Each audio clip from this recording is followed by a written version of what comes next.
రేపే అతిపెద్ద అమావాస్య. ఈ అమావాస్య రోజున ఎవరైతే ఈ చెట్టు కొమ్మని తెచ్చి ఇంట్లో అక్కడ పెడతారో ఇక వారికి తిరుగుండదు అని మనం చెప్పుకోవచ్చు. అలాగే కాకుండా ఈ చెట్టు కొమ్మని ఇంట్లో పెట్టుకోవడం వల్ల మీకు ఉండే దరిద్రం అంతా పోతుంది. ఏదైతే మనకు అమావాస్య ఎఫెక్ట్ ఉంటుందో దాని నుంచి మనం సులభంగా బయటపడగలుగుతాము. అలాగే కాకుండా మన ఇంట్లో చాలా వరకు కూడా మంచి జరుగుతుంది అని మనం చెప్పుకోవచ్చు. మనము ఏ చెట్టు కొమ్మని తెచ్చి ఇంట్లో పెట్టుకుంటే మనకు దరిద్రం పోతుందో తెలుసుకునే ముందు ఒక చిన్న రిక్వెస్ట్ అండి. మన ఛానల్ని కొత్తగా చూస్తున్నట్టయితే సబ్స్క్రైబ్ చేసుకోండి, నచ్చితే లైక్ చేయండి, వీడియోని పూర్తిగా చూడండి, అప్పుడే మీకు అర్థమవుతుంది. అలాగే కాకుండా రేపు మనకు అత్యంత శక్తివంతమైన అమావాస్య.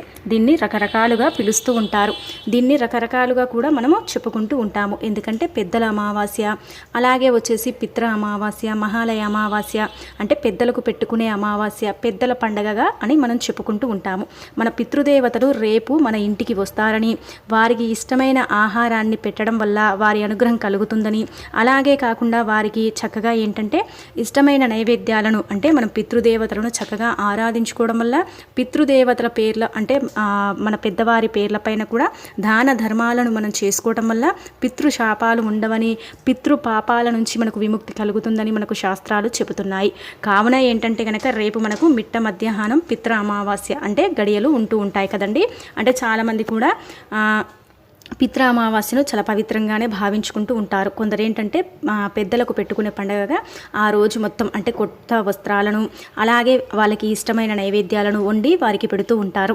అలాగే కాకుండా ఏంటంటే చక్కగా వాళ్ళను అంటే వాళ్ళ పటాలను చక్కగా అంటే దేవుళ్ళలాగా మనం పూజిస్తూ ఉంటాము. ఎందుకంటే ఆ పెద్దవారి అనుగ్రహం మనకు కలగాలని మనం చూస్తూ ఉంటాం. కాబట్టి ఏంటంటే మనకు చాలా వరకు కూడా అండి అమావాస్య తిథి అంటే చాలామంది భయపడుతూ ఉంటారు. చాలామందికి ఏంటంటే చెడు జరుగుతుంది అని భావిస్తూ ఉంటారు. అలాంటి వాళ్ళు ఏంటంటే కనుక రేపు ఈ చెట్టు కొమ్మని తెచ్చుకోండి. ఇక్కడ చూయించే చెట్టు కొమ్మ ఏంటంటే నార్మల్గా మన ఊర్లలో దొరుకుతూ ఉంటుందండి. మనకి ఎక్కడైనా సరే ఈ చెట్టు కొమ్మ అనేది మనకు అంటే గ్రామీణ ప్రాంతాలలో అలాగే వచ్చేసి పల్లెటూర్లలో చాలా ఎక్కువగా దొరుకుతుంది అని మనం చెప్పుకోవచ్చు. ఈ చెట్టు కొమ్మ అనేది మనకు చాలా ఎక్కువగా దొరుకుతుంది. కాబట్టి దీన్ని తెచ్చి మనం పెట్టుకోవడం వల్ల ఏమవుతుందంటే ఏదైతే అమావాస్య వల్ల మనం భయపడుతూ ఉంటామో, ఏదైతే అమావాస్య వల్ల మనకు చెడు జరుగుతుందని మనం భావించుకుంటూ ఉంటామో దాని నుంచి మనం ఈజీగా బయటపడగలుగుతాము. ఏమీ లేదండి, చాలా సింపుల్గా తెచ్చుకోవచ్చు అనమాట. ఇది మనకు దొరుకుతుంది కాబట్టి మనం తెచ్చేసుకోవడం వల్ల మనకు చాలా వరకు మేలే జరుగుతుంది. కానీ దీనివల్ల మనకు ఎలాంటి ఎఫెక్ట్ అనేది జరగదు. ఇంకా మన జీవితం అంటే మనలో ఏదైనా అంటే మన ఇంట్లో ఏదైనా చెడు ఉన్నా, మన ఇంటిపైన ఏదైనా మనకు తెలియని కొన్ని శక్తులు ఉంటాయి కదా, అవి కూడా వెళ్ళిపోవడం జరుగుతాయని మనం చెప్పుకోవచ్చు. ఈ చెట్టు కొమ్మ ఏంటంటే మనకు చాలా వరకు కూడా ఊరు చివరి భాగంలో అలాగే వచ్చేసి మనకు చాలా వరకు కూడా దొరుకుతూ ఉంటుందన్నమాట. దాన్ని ఖచ్చితంగా తెచ్చుకోండి. ఈ చెట్టు కొమ్మ చాలా వరకు అండి చాలా మందికి తెలుసో తెలియదో కానీ నార్మల్గా ఏంటంటే ఈ చెట్టు కొమ్మని ప్రతి రోజు కూడా అంటే ప్రతిసారి కూడా చాలామంది 3 నెలలకోసారి 4 నెలలకోసారి చెట్టు కొమ్మని తెచ్చి ఇంట్లో పెట్టుకుంటారు. ఇది ఇంట్లో ఉంటే చెడు ఇంట్లోకి ఆకర్షించబడదని, చెడు మన ఇంట్లోకి రాదని, ఎవ్వరు ఏం చేసినా మనకు తగలదని, దిష్టి దోషం నుంచి మనం కలుగుతామని, అలాగే వచ్చేసి ఏంటంటే మనకు చాలా వరకు కూడా ఎఫెక్ట్స్ జరగవని చాలామంది భావించుకుంటూ ఉంటారు. ఇది వచ్చేసి గార చెట్టు అండి. గార చెట్టు మండ చాలా వరకు కూడా పవిత్రతను కలిగి ఉంటుంది. ఎందుకంటే ఇది అమావాస్య తిథి కాబట్టి దీనికి చాలా శక్తులు ఉంటాయని మనకు పెద్దవారు చెబుతూ ఉంటారు. అతేంద్రియ శక్తులతో కూడిన అమావాస్య, అతేంద్రియ శక్తులను కలిగిన ఈ గార చెట్టు మండను మనం తెచ్చి మన ఇంటి పై భాగంలో కానీ మన ఇంట్లో అంటే దర్వాజా పైనుంచి కానీ మనం పెట్టుకోవడం వల్ల మనకు అద్భుతాలు జరుగుతాయి. చెడు వెళ్ళిపోతుంది, చక్కగా కలిసి వస్తుంది. అలాగే కాకుండా ఎవరైతే అమావాస్య తిథి అంటే భయపడుతూ ఉంటారో అలాంటి వాళ్లకు మేలు జరుగుతుంది. చాలామంది ఏంటంటే శత్రువులతో భయపడుతూ ఉంటారు. అలాగే కాకుండా మాపై ఏదైనా జరుగుతుందేమని బాధపడుతూ ఉంటారు.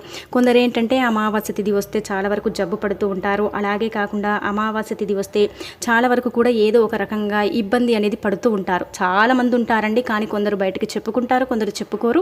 అలాగే ఏంటంటే ఇంకా కొంతమంది ఏంటంటే అమావాస్య తిథి వస్తే ఏం జరగకూడదని చాలామంది కూడా ఏంటంటే దైవాన్ని ఆరాధిస్తూ ఉంటారు. అలాంటి వాళ్ళందరికీ కూడా అండి నార్మల్గా మనం చెప్పుకోవాల్సింది ఏంటంటే కనుక ఇంట్లో ఉండే చెడు మొత్తం వెళ్ళిపోవడానికి, ఇంట్లో నుంచి చెడుని పంపించడానికి, ఇంట్లోకి ఎలాంటి నెగిటివ్ రానివ్వకుండా ఉండడానికి, దరిద్ర బాధల నుంచి దూరం చేయడానికి ఈ చెట్టు కొమ్మ చాలా అద్భుతంగా ఉపయోగపడుతుంది. మీరు అనుకోవచ్చు ప్రతి అమావాస్యకు కూడా చెబుతారు, ప్రతి అమావాస్యకు తెచ్చి దీన్ని పెట్టుకోవాలంటే ఖచ్చితంగా అండి. ఎందుకంటే మనకు చాలా వరకు కూడా ఏంటంటే అమావాస్య తిథికి చాలా అంటే పవిత్రత కలిగి ఉంటుంది. అలాగే లక్ష్మీదేవికి ప్రీతిగా కూడా మనం అమావాస్య తిథి చెప్పుకుంటూ ఉంటాము. అమావాస్య అతేంద్రియ శక్తులతో కూడి ఉంటుంది. ప్రతి అమావాస్య అంటే 15 రోజులకు ఒకసారి మనకు అమావాస్య, నెలలో ఒక్కసారి మనకు అమావాస్య అనేది రావడం జరుగుతుంది. అలాంటప్పుడు ఏంటంటే మనము నెలకు ఒకసారి దీన్ని తెచ్చి పెట్టుకోవాలి. ఇంట్లో అధికంగా సమస్యలు అనుభవించేవారు, ఎప్పుడు చూసినా ఏదో ఒక రకంగా ఇబ్బంది ఇబ్బంది పడుతున్నారని భావించుకునేవారు. అలాగే కాకుండా ఎంత చేసినా ఇక మాకు కలిసే రావటం లేదు, ఎప్పుడు చూసినా ఈ దరిద్రాన్ని మేము ఎంతకాలం అనుభవించాలని బాధపడేవారు కూడా ఈ చెట్టు కొమ్మని ప్రతి అమావాస్య తిథికి తెచ్చి పెట్టుకోవచ్చు. ఏమీ లేదండి, చాలా సింపుల్గా చెట్టు దగ్గరికి వెళ్ళి నమస్కారం చేసుకొని మనం చక్కగా అవసరం కోసం తీసుకెళ్తున్నామనేసి ఒక చిన్న మండని తెచ్చేసుకుంటే సరిపోతుంది. ఒక చిన్న మండను తెచ్చేసుకొని మన ఇంట్లో మనం పెట్టుకోవడం వల్ల ఏం జరుగుతుందంటే మన ఇంట్లోకి చెడు రాకుండా, నెగిటివ్ లేకుండా చక్కగా మన జీవితం అనేది మారుతుంది. ఎవరైతే అమావాస్య తిథి అని భయపడుతూ ఉంటారో వారికి ఇక తిరుగుండదు అని మనం చెప్పుకోవచ్చు. ఇదేంటంటే చాలామంది కూడా అండి ఇళ్లల్లో పెట్టుకుంటారు. కొంతమందికి తెలుసుంటుంది, కొంతమందికి తెలియకపోవచ్చు. కానీ దీన్ని పెట్టుకోవడం వల్ల చాలా వరకు మనకు మేలు జరుగుతుంది, మనకే మంచి అద్భుతమైన ఫలితాలు వస్తాయని మనం చెప్పుకోవచ్చు. ఎందుకంటే మనం ప్రతిసారి కూడా అంటే నార్మల్గా ఏంటంటే ప్రతి ఒక్కరు కూడా పనుల కోసం బయటికి వెళుతూ ఉంటారు, అక్కడ ఇక్కడ తిరిగి ఇంటికి వస్తూ ఉంటారు. దానితో పాటు అంటే మనతో పాటు మన ఇంట్లోకి చాలా వరకు కూడా నెగిటివ్ అనేది మన ద్వారానే మన ఇంట్లోకి ప్రవేశిస్తుంది. అలాగే కాకుండా ఇంకా నలుగురు చూసి మనని ఓర్వలేక దిష్టి పెడుతూ ఉంటారు. అదేంటంటే మనకు ఆ దిష్టి కొంచెం ఏంటంటే దరిద్రంగా మారిపోతుంది. ఇక ఎప్పుడూ కూడా మనకు ఏదో ఒక రకంగా ఇబ్బంది, ఏదో ఒక రకంగా సమస్య అనేది రావటం ఖాయం. కాబట్టి ఏంటంటే మనకు చక్కగా మధ్యాహ్నం గడియలు వస్తున్నాయి కాబట్టి అమావాస్యవి మనం ఏంటంటే చక్కగా ఈ చెట్టు కొమ్మని తెచ్చేసుకోండి. చాలా ఈజీగా తెచ్చేసుకోవచ్చండి, ముళ్ళులు ఉంటాయి కాబట్టి కొంచెం చూసి జాగ్రత్తగా తెచ్చేసుకొని మీ ఇంట్లో పెట్టుకోండి. అద్భుతాలు జరిగి మీ జీవితం మారి ఇక మీకు తిరుగులేని యోగం అనేది కలగడం ఖాయమని మనం చెప్పుకోవచ్చు. కావున ఏంటంటే ప్రయత్నించి చూడండి, అద్భుతంగా ఉంటుంది, మీ జీవితం అనేది ఖచ్చితంగా మారుతుంది. ఏదైతే అమావాస్య తిథి వస్తుందని మీ భయపడుతూ ఉంటారో ఆ తిథి నుంచి మీకు విముక్తి కలగడానికి అవకాశం ఉంటుంది అని మనం చెప్పుకోవచ్చు. అలాగే కాకుండా ఏంటంటే కనుక ఈ చెట్టు నరదిష్టి, అలాగే జనఘోష, దరిద్ర బాధలు, అనేక రకాల ఇబ్బందుల నుంచి మనం సులభంగా బయటపడేయడానికి చాలా ఈజీగా ఉపయోగపడుతుంది. కాబట్టి దీన్ని తెచ్చేసుకొని మీ ఇంట్లో పెట్టేసుకోండి. ఏమీ లేదండి, తెచ్చుకున్న తర్వాత ఇంటి పై భాగంలో కానీ మన గుమ్మం దగ్గర కానీ దీన్ని వేలాడదీయాలి. ఇది కింద పడకుండా దానిపై ఏదైనా బరువును పెట్టేసి మన ఇంటి పై భాగంలో అంటే మనకు దాబా కానీ లేదంటే ఇలా మనకు ఉంటాయి కదా పైన మనకు మిద్దె పైన కానీ మనం పెట్టుకోవాలన్నమాట. అలా పెట్టుకునే వీలు లేని వారు చక్కగా ఇంట్లో నుంచి మనకు దర్వాజాలు ఉంటాయి కదండి, ఆ ప్రదేశంలో కూడా చిన్న మండను పెట్టేసుకుంటే సరిపోతుందన్నమాట. దీన్ని పెట్టుకోవడం వల్ల మీకే అంటే మీకై మీరు మార్పుని గమనించుకుంటారని మనం చెప్పుకోవచ్చు. అంత బాగా ఉపయోగపడుతుందండి, ప్రయత్నించి చూడండి. మధ్యాహ్నం గడియలు ఉన్నాయి కాబట్టి తెచ్చేసి పెట్టుకోండి, అద్భుతంగా ఉంటుంది, మీ జీవితం అనేది మారుతుంది, మీకు ఉండే దరిద్ర బాధలన్నీ కూడా తొలగిపోతాయి. అమావాస్య తిథి అయిపోయిన తర్వాత మరుసటి రోజు దీన్ని తీసేసి ఏదైనా చెట్టు మొదట్లో పడేసుకుంటే సరిపోతుందండి, చక్కగా ఉంటుందన్నమాట.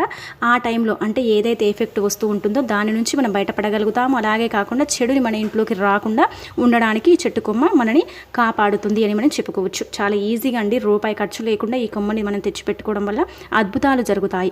చాలా వరకు కూడా నెగిటివ్ నుంచి మనం బయటపడగలుగుతాం. దరిద్ర బాధలు కూడా ఆ చెట్టు కొమ్మ అనేది మొత్తం లాగేసుకుంటుంది అనమాట. అంటే ఇప్పుడు మనం అమావాస్య తిథి రోజు పెట్టుకున్నాం కదా, మరుసటి రోజు దీన్ని తీసేసుకోవాలి. లేదంటే అది అలాగైనా సరే మనం పెట్టేసుకోవచ్చు. మళ్ళీ అమావాస్యకు కొత్త మొక్కని తెచ్చేసి అంటే కొత్త చెట్టు కొమ్మని తెచ్చి ఈ పాత చెట్టు కొమ్మని తీసేసి బయట పడేసుకుంటే సరిపోతుందన్నమాట. కాబట్టి ప్రయత్నించి చూడండి, అద్భుతం జరిగి ఇక మీ జీవితం అనేది ఖచ్చితంగా మారుతుంది, తిరుగుండదండి మీకు.